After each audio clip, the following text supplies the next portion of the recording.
Kalian pernah nggak lagi mau ngomong di depan orang nih, tiba-tiba tangan kalian itu kedinginan, kaki kalian gemeteran, jantung deg-degan, dan di kepala kalian cuman ada satu pikiran, yaitu kalian berpikir, gue bakal gagal, gue bakal bikin malu. Kalau iya nih, berarti kalian pernah ngalamin apa yang jutaan orang lain rasain, yaitu takut public speaking. Gua juga pernah ada di posisi itu. Waktu pertama kali presentasi di depan kelas, gua nyiapin materi semalaman. Tapi pas hari H, yang keluar cuma suara lirih, tangan gua gemeter, dan mata gua nggak berani lihat audiens. Hasilnya apa? Ya hasilnya presentasi gua itu ambyar. Dan yang paling nyebal ini, di kepala gua tuh isinya pikiran negatif semua. Pasti mereka bosen. Dan pasti gua jelek banget ngomongnya tadi. Kalau kalian ada di fase itu, tenang aja, hal itu normal kok. Bahkan pembicara profesional pun masih suka deg-degan sebelum naik panggung. Bedanya yang mereka punya cara buat ngandalin rasa takutnya. Nah, di video ini, gua mau share 4 tips yang gua pakai sendiri biar lebih pede waktu ngomong di depan umum. Tips ini yang bikin gua bisa berubah dari orang yang grogi banget jadi orang yang sekarang malah enjoy public speaking. Jadi tips ini gua bagikan ke kalian sesuai dengan pengalaman gua ya.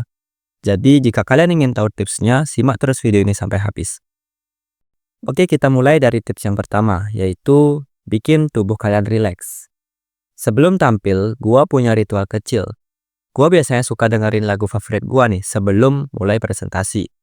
Selain membuat gua nyaman, hal ini juga buat gua tenang dan bikin tubuh gua rileks, dan membuat gua siap untuk memulai presentasi.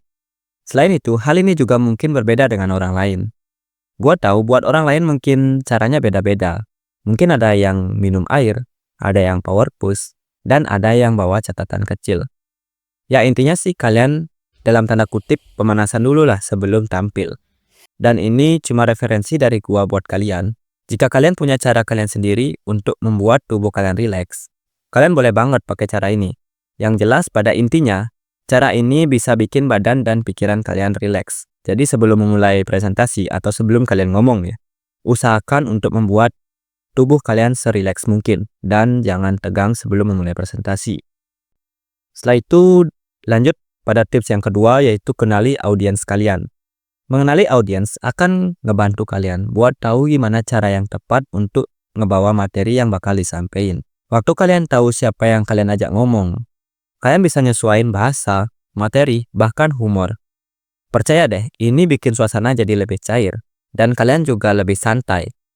Dan audiens juga bakal antusias buat dengerin presentasi kalian. Selanjutnya, tips yang ketiga, yaitu latihan sampai nempel di kepala. Public speaking itu bukan soal improvisasi doang. Semakin banyak kalian latihan, semakin pede kalian nanti di depan audiens. Bahkan, latihan kecil di depan kaca atau merekam suara sendiri bisa bikin beda banget. Makanya, jika kalian kurang siap dengan materi yang akan kalian presentasikan, kalian bakal bingung mau ngomong apa saat di depan audiens. Kadang bagus dan gaknya presentasi juga dilihat dari apakah kalian berbicara di depan, membawa catatan atau tidak. Makanya kalian harus latihan mengingat dan memahami materi yang akan kalian sampaikan ke audiens. Ya intinya supaya kalian gak bingung saat berada di depan umum atau saat ngomong di depan audiens. Setelah itu kita lanjut pada tips yang terakhir atau tips yang keempat. Terima kegagalan. Pengalaman gua nih, gua pernah salah ngomong di depan 200 orang. Bahkan mungkin lebih ya, karena dulunya gua adalah ketua OSIS di sekolah gua. Jadinya gua udah sering nih ngomong di depan umum, ngomong di depan teman-teman gua. Nah, karena kesalahan itu, awalnya gua malu banget. Gua selalu kepikiran dengan kesalahan gua, dan itu bikin gua gak tenang. Tapi setelah dipikir-pikir, kalau gua fokus ke kesalahan yang gua buat, gua gak akan maju. Jadi gua ambil pelajarannya aja, yaitu gua terus latihan lagi dan gua terus meningkatkan kemampuan public speaking gua. Jadi itu dia 4 tips yang dapat gue sampaikan ke kalian. Ingat, rasa grogi itu bukan musuh. Itu cuma tanda kalau kalian peduli sama apa yang mau kalian sampaikan. Bedanya, kalian bisa pilih diam di tempat karena takut atau maju ke depan dan nunjukin versi terbaik dari diri kalian.